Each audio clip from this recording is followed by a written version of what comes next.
ತಗೊಳ್ಳೋದಿಲ್ಲ. ಬರೀ ಒಂದು ಮಾತು ಹೇಳಲಿಕ್ಕೆ ಬಯಸ್ತೀನಿ ನಾನು, ನಮ್ದು ಹೆಂಗೆ ಜೀವನ ಇದೆ, ಪಶುದ ಜೀವನ ಇದೆ.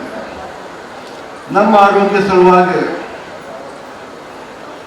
ನಾವು ಹೆಂಗೆ ಕಾಳಜಿ ತಗೋತೀವಿ, ನಮ್ಮ ಪರವಾಗಿ, ನಮ್ಮ ಫ್ಯಾಮಿಲಿ ಪರವಾಗಿ, ನಮ್ಮ ಸ್ನೇಹಿತರ ಪರವಾಗಿ, ಹಂಗೆ ಪಶುದಕ್ಕೆಂದು ನಾವು ಮಾಡಬೇಕು. ಅವ್ರಿಗೆ ಆರೋಗ್ಯದ ಕಾಳಜಿನ ತಗೋಬೇಕು. ಈಗ ಬಿಸಿಲದ ದಿವಸ ಇದೆ, ಸಮರ್ ಇದೆ,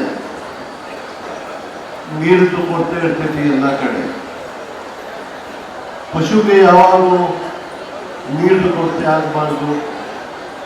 ಒಳ್ಳೆ ನಾವು ನೋಡ್ಬೇಕಂದ್ರೆ ನಾವೆಲ್ಲರಿಗೆ ನಾವು ವಿನಂತಿ ಮಾಡ್ತೀವಿ. ಮತ್ತೆ ವೆಂಕಟೇಶಣ್ಣಗೆ ಇಷ್ಟು ದೊಡ್ಡ ಕಾರ್ಯಕ್ರಮ, ಇಷ್ಟು ಒಳ್ಳೆ ಕಾರ್ಯಕ್ರಮ ಮಾಡಿದ್ರೆ ಅವ್ರಿಗೆ ಅಭಿನಂದನೆ ಇತ್ತು. ನಮಗೆ ಕರೆದು ಸನ್ಮಾನ ಮಾಡಿಕೊಟ್ಟಿದ್ದಾರೆ. ಅದಕ್ಕೆ ಧನ್ಯವಾದ. ಜೈ ಹಿಂದ್, ಜೈ ಕರ್ನಾಟಕ.